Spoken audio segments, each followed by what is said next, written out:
Okay, I guess I'll take this chance first to greet you everyone. It's so amazing to be surrounded by the best marketing minds of our time today. So yeah, we were instructed to make this a bit more informal, so let's dive in. All right, so I have my colleague here. If you can introduce yourself. Yes, so my name is Mehmedagic. I'm the COO of SoCare, social media management company. We provide tailored concepts for social media marketing for the healthcare sector in Germany. Yeah, you can imagine like hospitals, doctors, pharmacies, and everything else. And yeah, we are here to talk about the difference of the drive from how marketing affects people and how to be in a position where we can make the difference between the 35 and 25-year-olds. So I would say let's start with how does marketing affect the buying behavior. So would you like to start or should I? Okay, I will continue. So when we think about traditional marketing and we think about the age, we have to also think about the growth when people like the millennials or Gen Z growing up. So the time is challenging and we are living in a world where the educational part took longer than, let's say, 50 years ago. For example, in 50 years before now, we are in a situation that, for example, 16 or 18-year-old guys and ladies start their businesses, start their work life, and going into companies and build up their minds from it. But nowadays, it's changed. So we have like a much longer educational part inside it. So nowadays, students are going, for example, to university, have their first degree, have their second degree, have their third degree maybe, and even then don't know what to do with their lives. So we also have, in this situation, the money and the power, what they earned, is not like before. So when we think about it, the 25-year-old from about 30 or 40 years ago, they could plan a family, could plan a business, could plan anything from their own power, because they start, for example, their work career with 18 and have a good salary with the age of 25. But now we are in a situation that 25 years old don't really know what to do, because there are so many opportunities, the world is changing so quickly, and new job opportunities arrive nearly daily. So we have a situation that they are not holding the power to consume like the generations before. And this is a thing what we have to consider when we talk about marketing and about marketing efforts.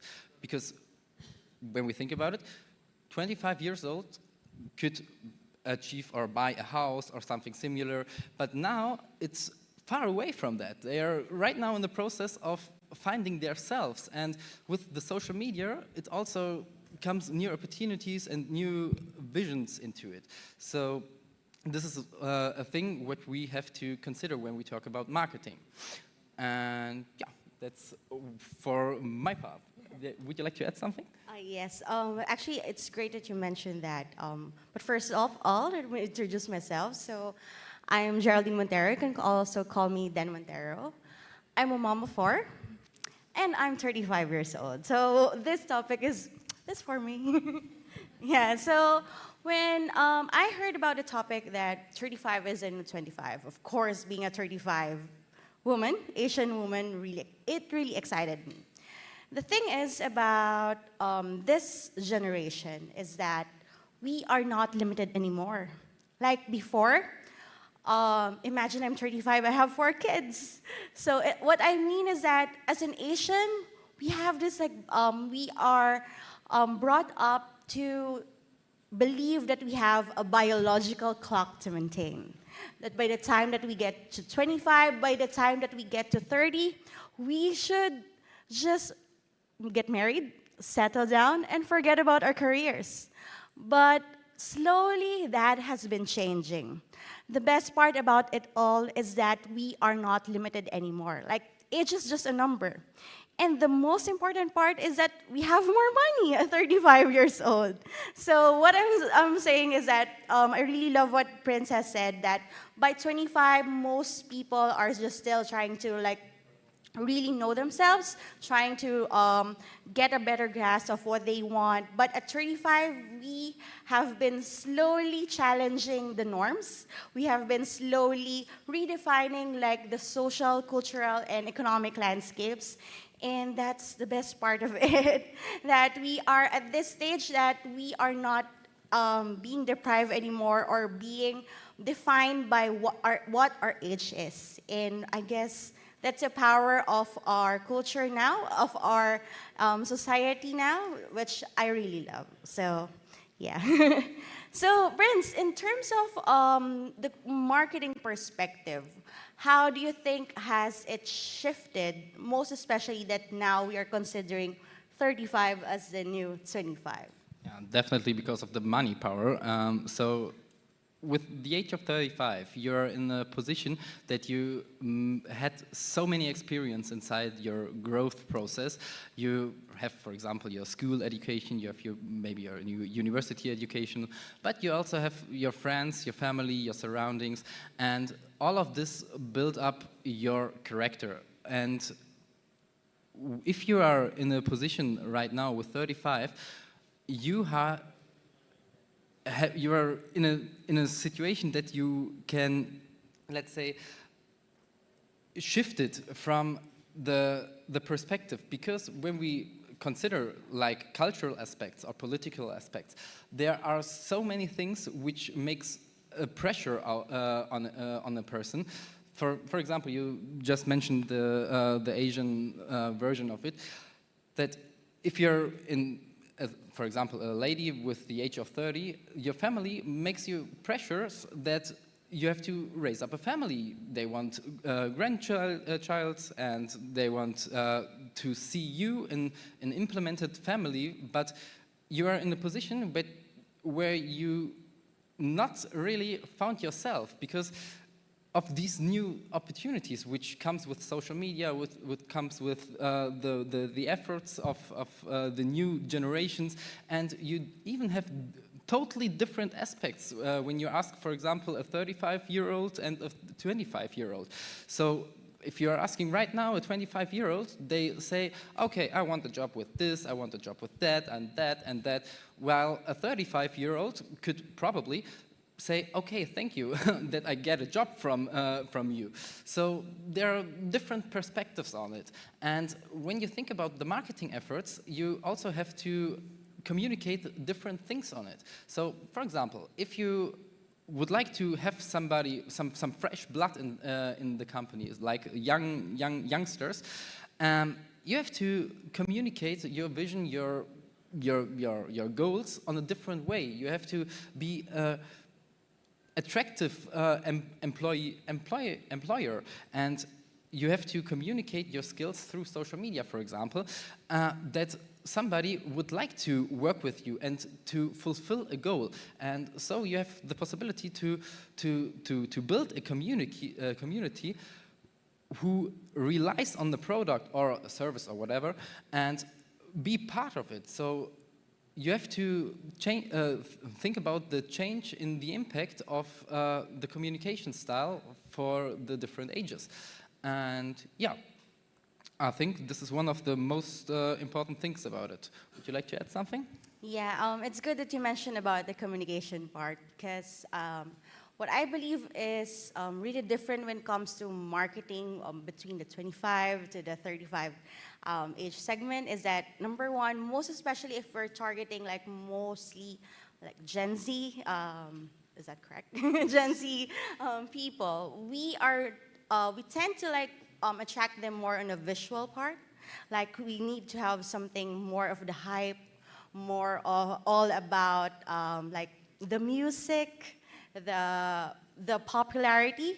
But if you are really thinking about what a 35-year-old will go towards to, it's more about authority, it's more about value, And those 35-year-old, that segment would mostly focus about nurturing and brand loyalty, because most of the time for a 35-year-old, we are more of an informed consumer. We do not really buy because it's the hype, because it's a trend.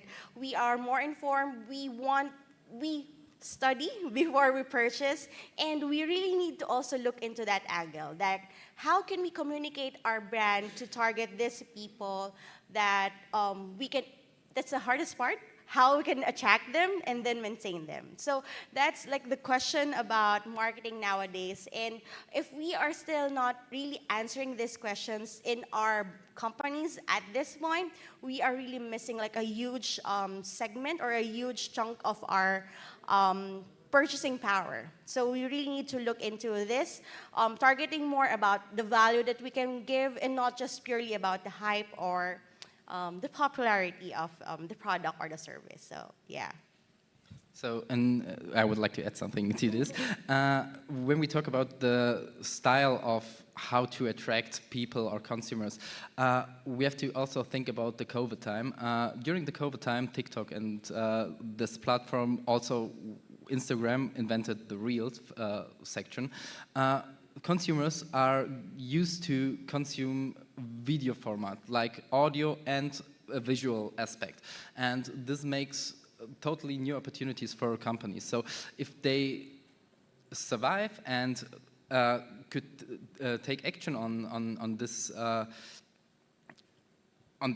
communication style, they have the possibility to reinvent themselves, because in the video format you have, for example, like psychological aspects, what you can achieve or attract people with on another dimension. And I think this is one of the most popular or best case scenario what a company can do for. So if they promote like their communication with videos, the consumers and customers feeling a little bit more close to a company, and they can imagine a little bit better how it could be part of it. And with this, you have to, or you can build up an empire from a community. So we see it in the past through big brands, what a community could drive impact into it.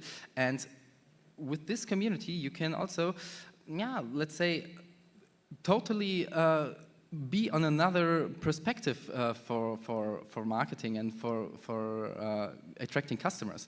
So with the community and with video style format in advertisement, you have the possibility to, yeah, let's say, attract customers on a different stage, and also attract these 25-year-olds which are just in a position to build up their minds about some different aspects of life, and yeah, let's say, make them warm for a later stage of their life when it comes to, yeah, where would I work for?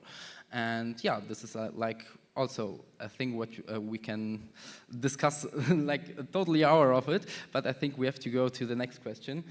So the next question would be, how has the purchasing power and behavior of the 35-year-old demographic changed over the years?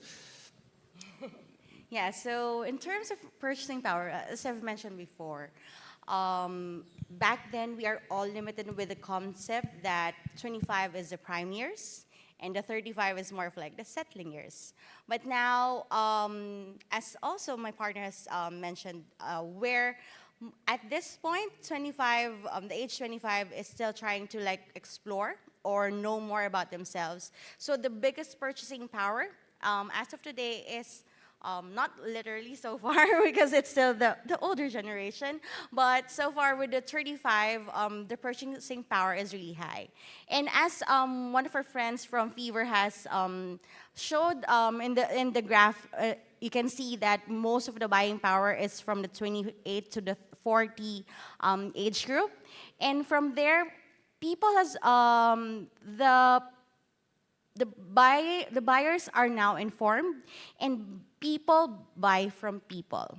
That's the biggest thing that this no restriction in age has really brought up. Like, content or marketing should be relatable at this point. It's not all about the in-your-face kind of marketing where you like show all your brands, show all your products and all.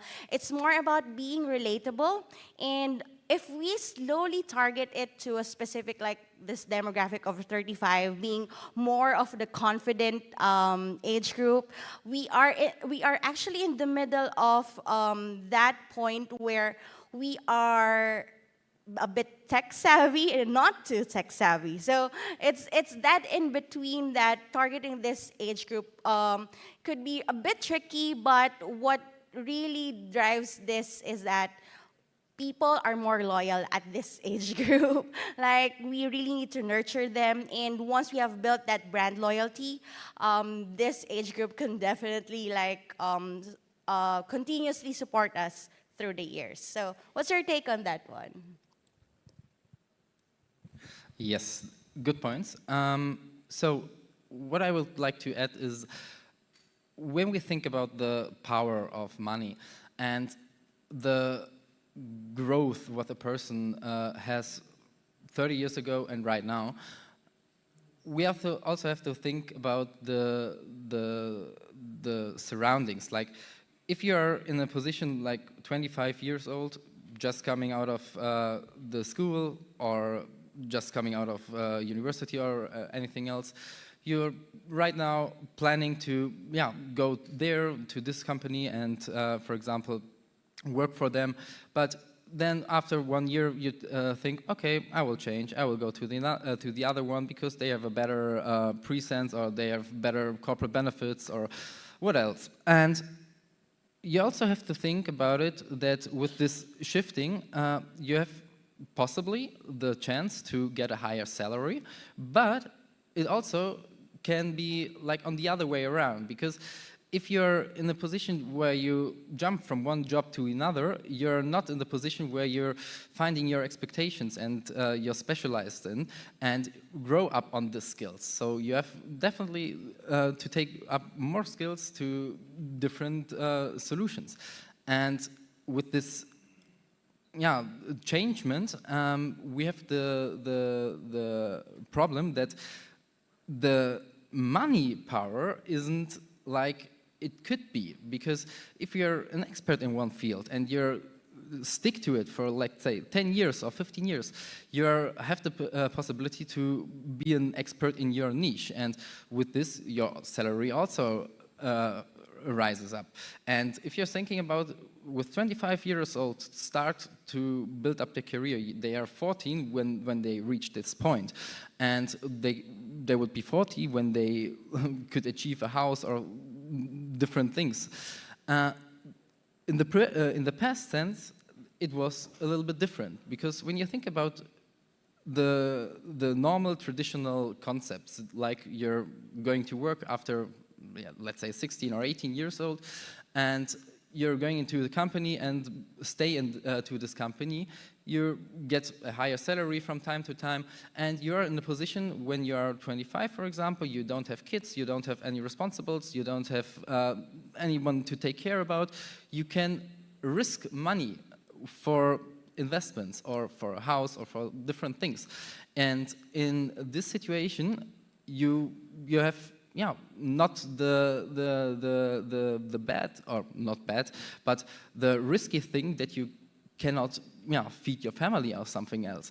And if this is like a thing what you can, or what you are thinking about, it also differs the way of they see the employment or companies.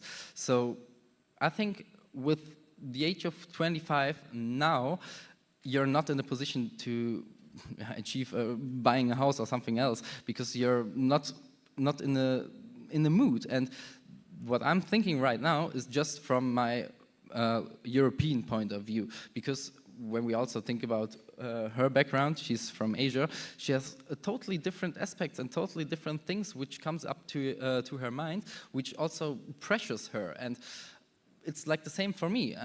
When I think about my family, of course, they would like me to have a family with now 28 years old, but from my point of view, it's not the right time for me. I'm just focusing on myself. I'm just want to achieve my personal goals, and I think this is a thing which so many of these younger generations right now would like to do. And I'm not like the typical one because I'm self-employed with this age up, but normally you're not. You're stick to a company, you're working in a normal office, or even stick to the university. And with this background, you don't have like the money power to buy or to achieve bigger investments.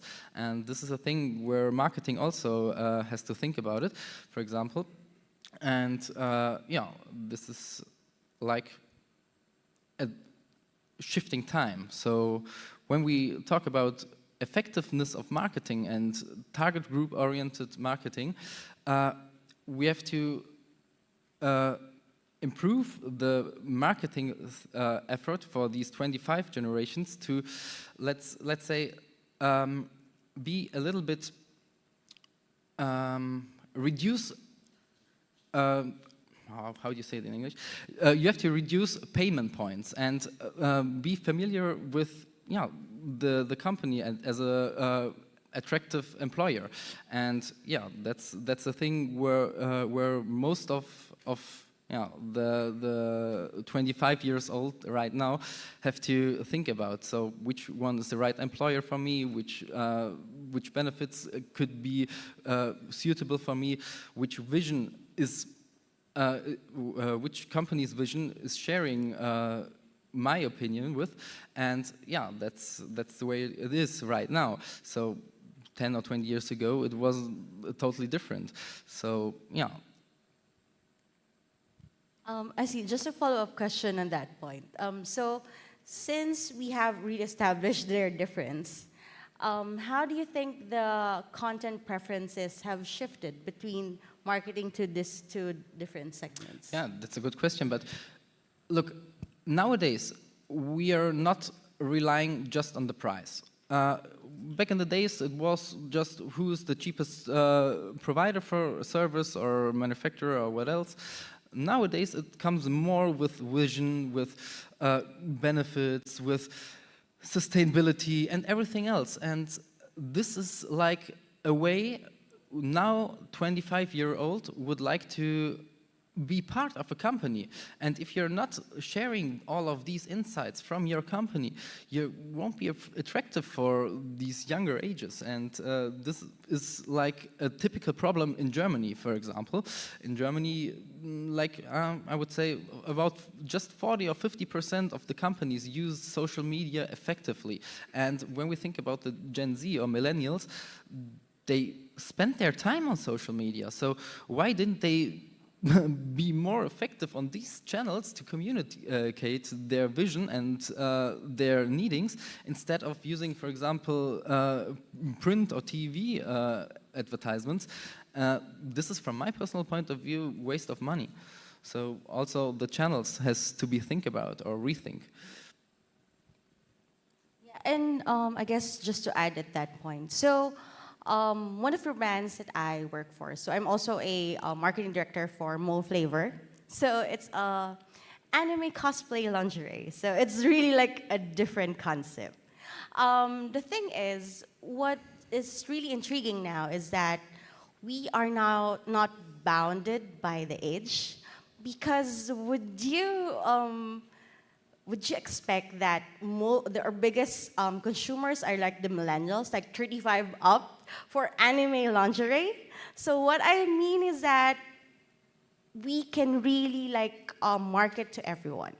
What really worked for us, based on our experience, is that we didn't focus on the lingerie or the fashion or the item. What we did is we focus on what it will make them feel, because it's more relatable. It's not about like the body type that you have, whether that item would fit you or what, but it is more about, we marketed in a way that it would empower them once they wear it. It would make them feel like they are like a strong, confident woman. And looking at this angle, more of a relatable perspective rather than more of just like focusing on durability, quality, and all. This, I think, is how marketing has been continuously challenged through the years. And once we have really slowly embraced that concept to make our marketing voice more relatable, more something that can be consumed and something that we can share also to our friends. I think that will not just like differentiate the content preferences of 25 to 35, but more of like educating people on the small part where it's almost the same. So I guess that's what worked with us so far. So yeah. Yeah, exactly. I would like to add something, and the content is a very, very big topic in nowadays.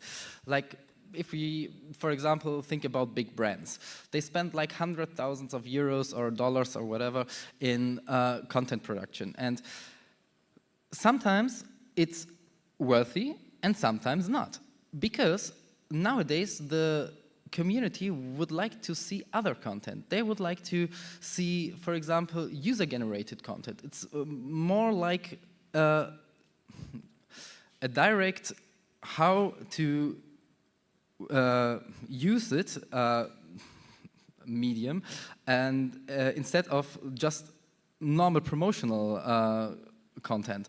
For example, if we think about the, let's say, TikTok account of a big brand, big car brand from America. I will not name it yet, but maybe you will find it out on TikTok.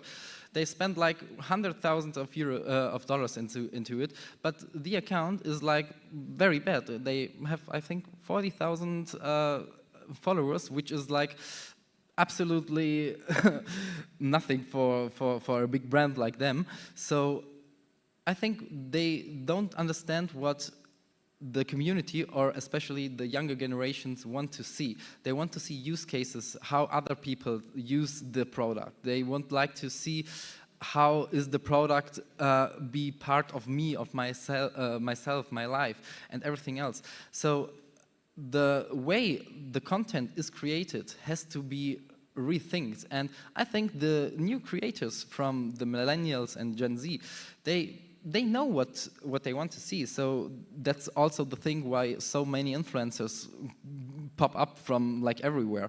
But all of these big brands do not really understand this. So I could highly recommend you, or highly recommend every big brand to rethink about the social media department of themselves, to just be a little bit more younger generations inside. And even the head of marketing should be a little bit younger to attract younger generations, because these are the ones who will have the power in about 5 years. So this is a thing what they should definitely take care about, and not communicate just promotional videos, or for example, this car has ABS or something like that. Nobody cares about it, but somebody will care if you say the car will save your life. So this is like a different style of communications. You communicate feelings with it.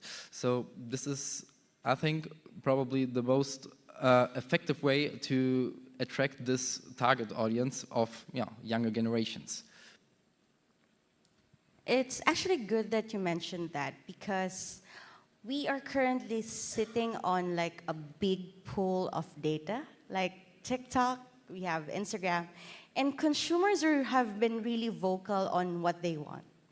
The thing is, sometimes brands have been very stubborn to really listen, because they have this concept that, like just like with the talk earlier, like with the candlelight dinner, the first they were greeted with a rejection initially, because what they said is that we've been doing this for hundreds of years. We know what our stuff.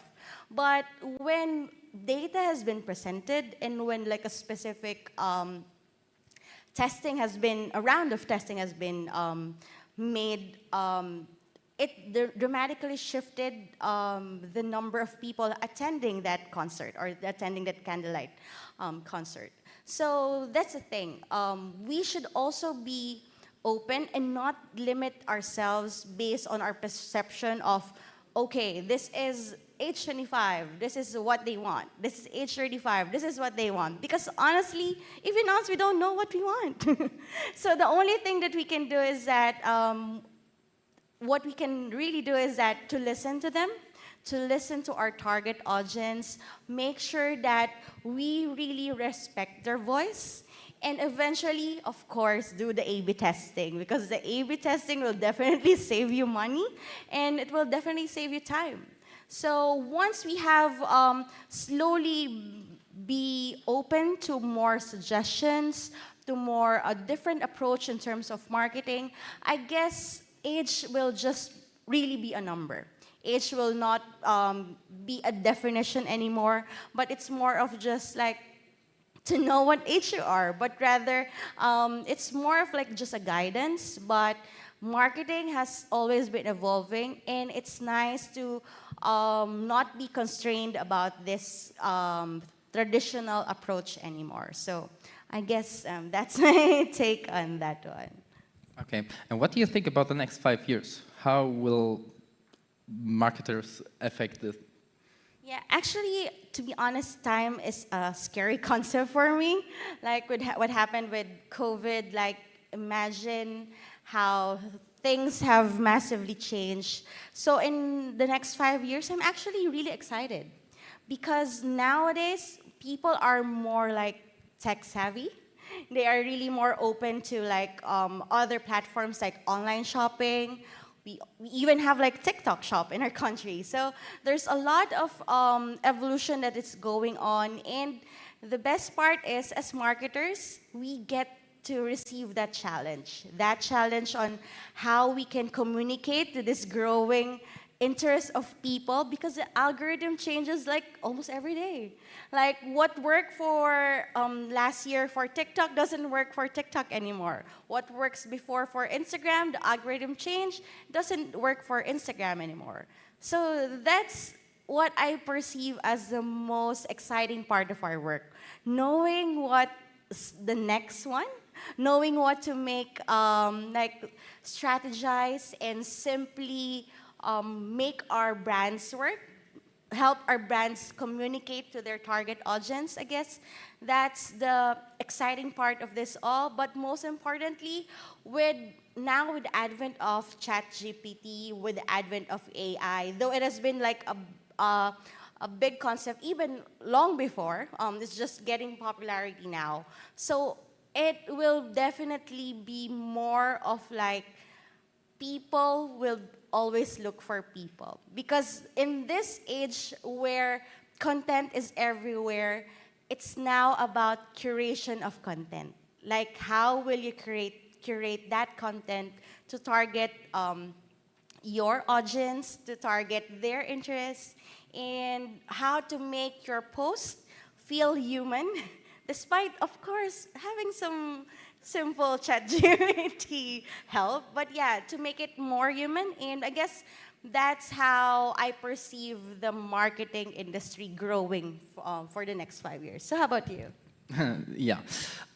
What I personally think is that the way of doing marketing or creating ads or whatever will change during the next 5 years, or even though through the next decade. Because I think we are now in a century where user-generated content is more reliable and more effective than, for example, influencer marketing or different other aspects of marketing. So if we are thinking about a community, what a community can be and could be for a company, it could be boosted to hell. So I think when we think about the next 5 or 10 years of marketing, we will be seeing domestic placements of user-generated content which brands use for communicate their own styles and their own vision. Because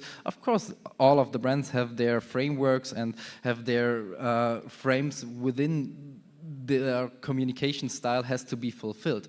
But the content itself would be generated by users because users know what users want. And if we are thinking about a marketing expert, you have a very stricted and limited perspective on their own things and on their communication styles.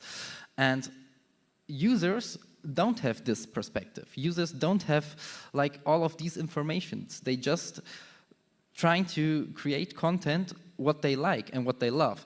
And this is a thing which is most important because when we talk about social media or marketing efforts in the digital way, we have to definitely talk about the feelings, emotions, pain points, and everything else which occurs at the user or a customer when they entering your product, service, or what else. So if you're trying to, or if you're successful in implementing feelings, emotions into the communication style, for example, through user-generated content, it could be like a total boost of your brand, and it could be that a community will raise up around your company, which also boosts your sales and everything else. So what I see is that the future is made out of user-generated content for this topic. I see. So actually, just a little point with regards to user-generated content. So what I notice is that currently, correct me if I'm wrong, so I've worked with different influencers lately, and they are really expensive. Like a good influencer, you're paying like about $2,000. And the thing is, some before they have been like really credible, but now my question to you is that with regards to user-generated content, and now that people are becoming more aware that people are getting paid for it, how do you think can we still keep that authenticity when it comes to user-generated content? I think this is one of the elementary core things of user-generated content, because in user-generated content is not comparable with influencer marketing. Influencer marketing, everyone knows that influencers got tons of dollars for posting it or say exactly this thing what the brand wants. While user-generated content, the sense has the voice of the user. So they communicate on their own style the thing. And if it's like this situation, you don't have to, for example, take influencers into consideration. Because I think influencers, well, they are good. They are good to get a specific reach. And also if they are in a reliable niche where they, for example, have a good community around them, they could also boost you. But it's not a secret that they get this tons of money for it. So while user-generated content it has a totally different aspect. It is, again, more about feelings, more about emotions, more about the thing how users could be used this.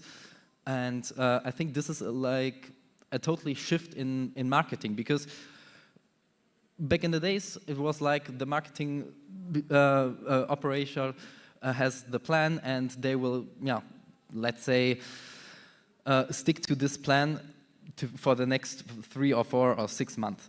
But now with this community, and if you listen to the community, and this is one essential core things, you have totally new aspects because you take some information into consideration what weren't taken up into consideration before. And with this power, you can raise up a community and you can also build an empire out of it. So I think user-generated content will be the future for nearly every big brand or even also smaller brands.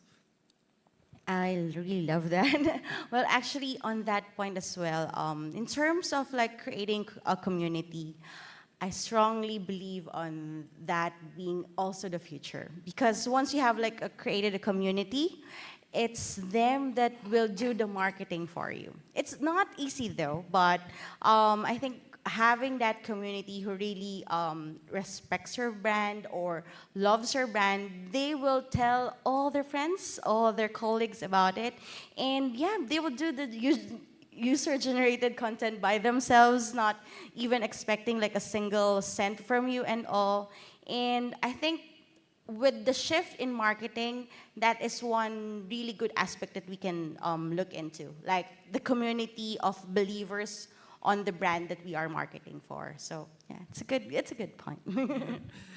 What I also would like to add is that companies have totally new possibilities with this user-generated content. Well, with the perspective shift, you also have the possibility to put like a no-brainer into a position where they can communicate the style or the product or whatever on their own way. And when we talk about target audiences and groups and segmentations, we are having like tons of this avatar.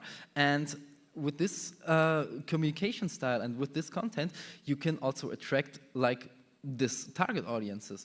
And I think this is one of the best pros what a brand could be, because with this user-generated content, you have to have different aspects in different target groups where a company could not imagine before. But when they use this community, when they use user-generated content, they have the ability to improve there. Yeah. I see. I guess now the challenge is how can, from what you've said earlier, that the age is slowly just being a concept now. But now the question is, based on your experience, how can we encourage people to like do a UGC on our brand? What's like the best marketing tip for that part? I don't think that there is a best tip, because each company is individual, of course. And yeah, okay, maybe there is a tip, because you just hear on your community, hear on your surroundings and be part of it, and don't see them just as customers. See them as part of your company and try to hold or to keep them on track. Inform them about every step you make. Why not? Because if you're not communicating it, don't be that transparable, and users maybe ask questions or maybe have some things in mind what you don't want from a company's view.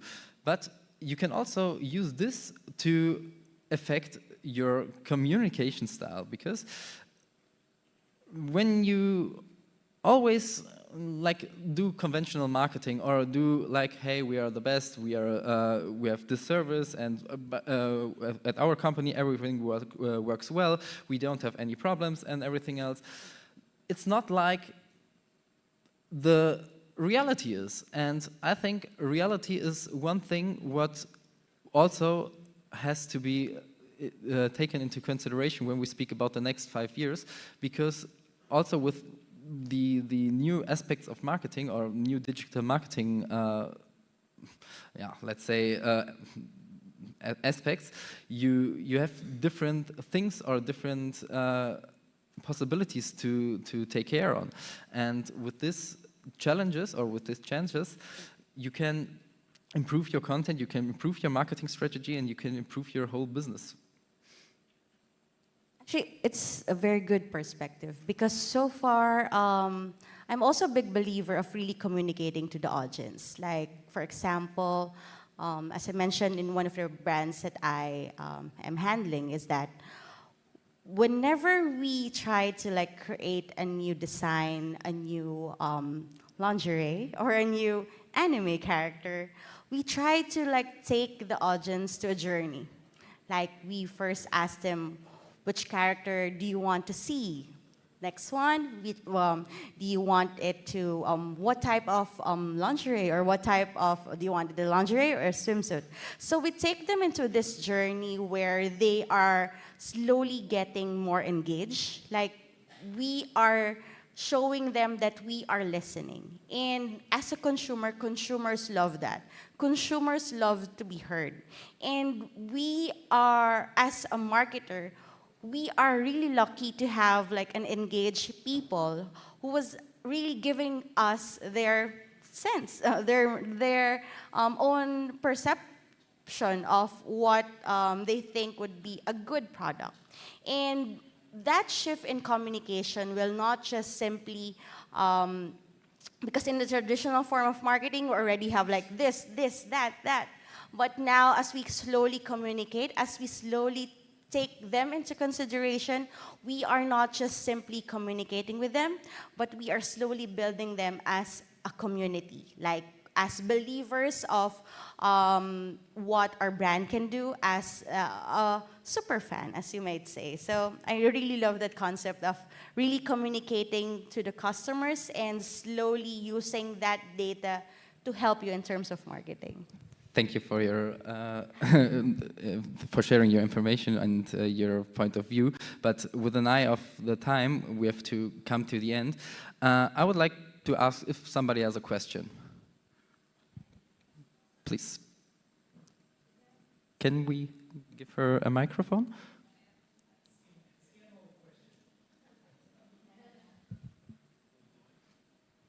It's here in the first row. Hi, so I know by now everyone knows me, so I won't say who I am. But I just wanted to say that I, being an Asian woman, totally relate to everything you said in your introduction.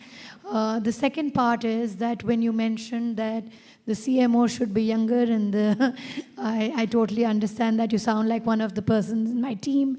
My question to you is, when you're talking about marketing to consumers, and you've obviously put in a very insightful discussion, I want to know your thoughts, because the team that I am managing, and I'm sure a lot of people can resonate with the leaders are a bit older and the team is younger, and they are the same people that are actually the consumers that we are marketing to.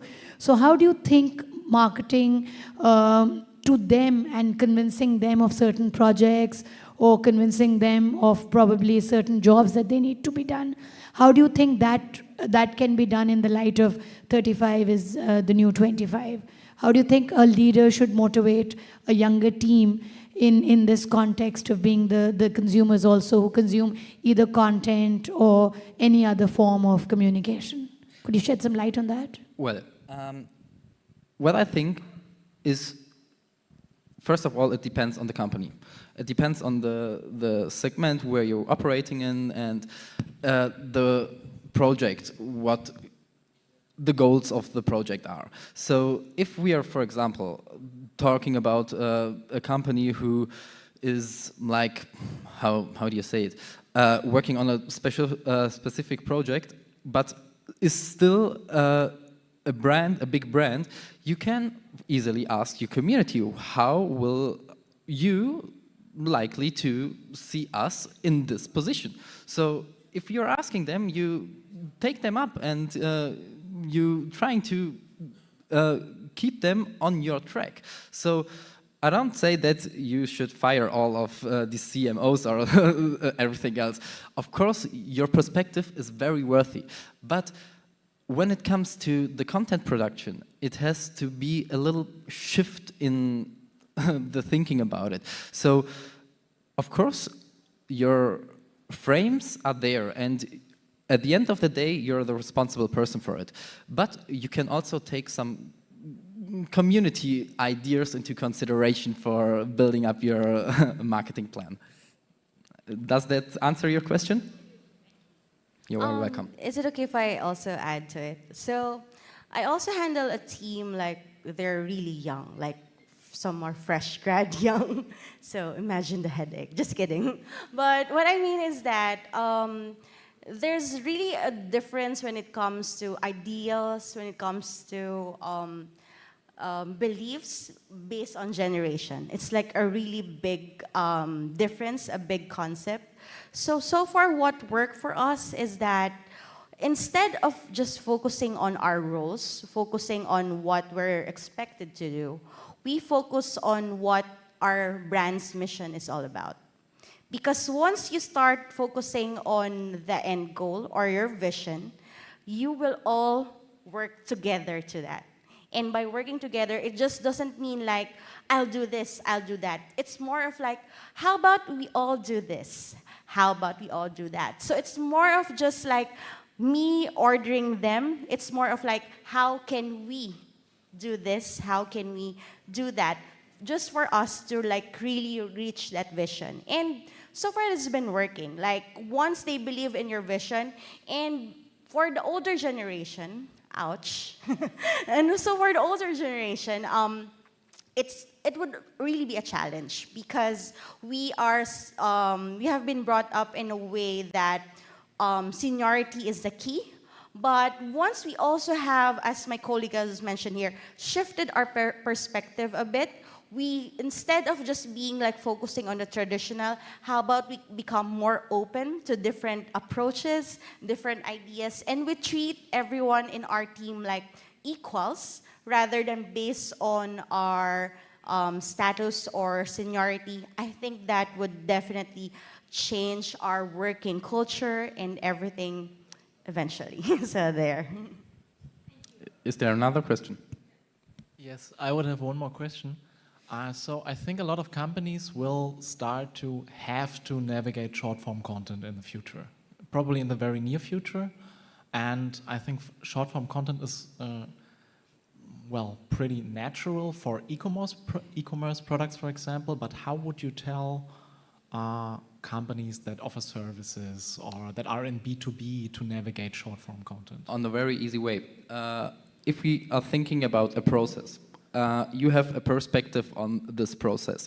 For example, I don't know, maybe a campaign. This campaign, you can stick it or separate it into smaller pieces. And with the smaller pieces, you can communicate these smaller pieces to your community.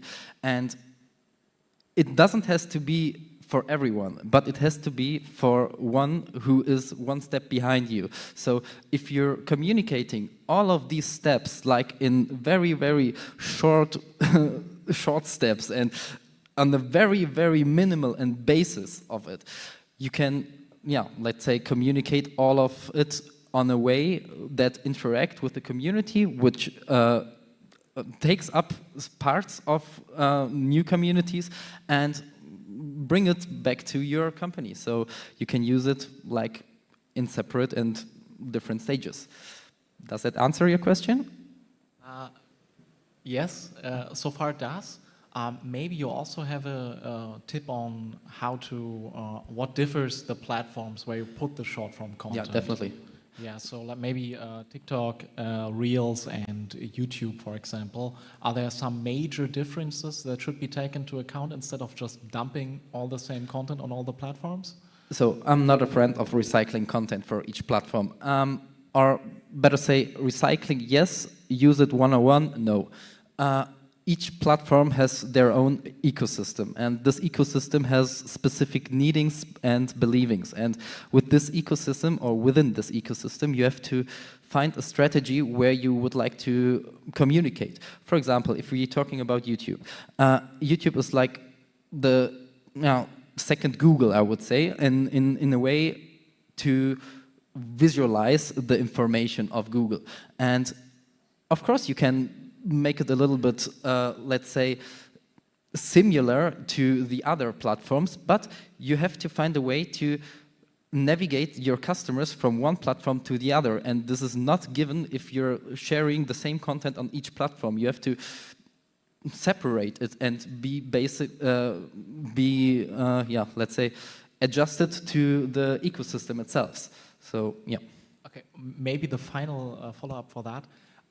Do you have any like factors that I can differentiate the platforms for? Because I have the feeling that, as you said, YouTube is like the most invested and informative, so it can be longer, for example, or it can be more specific.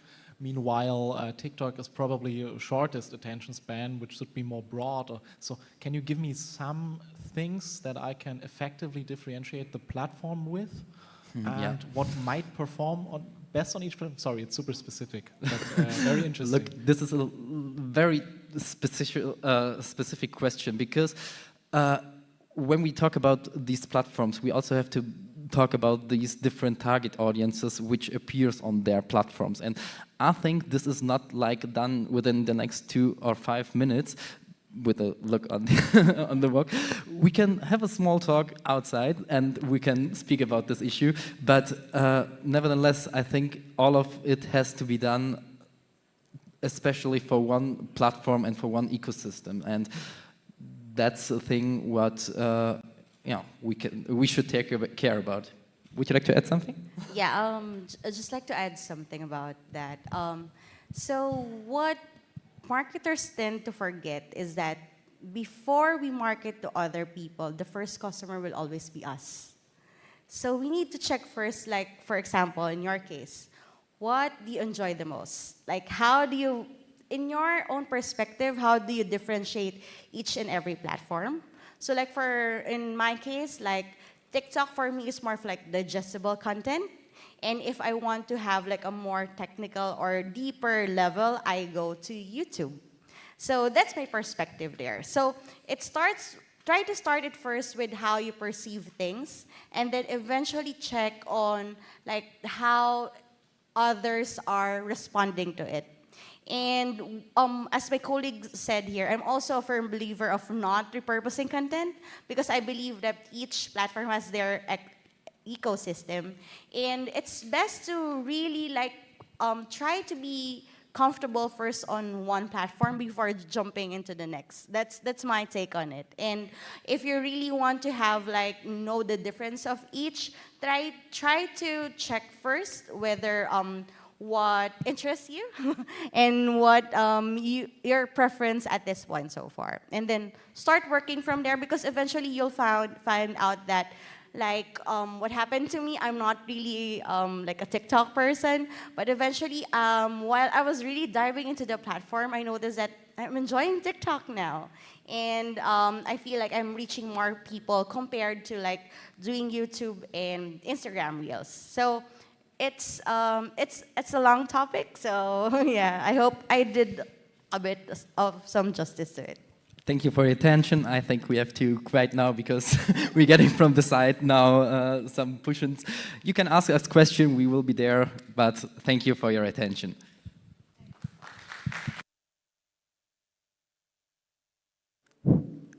Thank you so much. I think we still will be, for the older generation, we have to convince them we are still 25.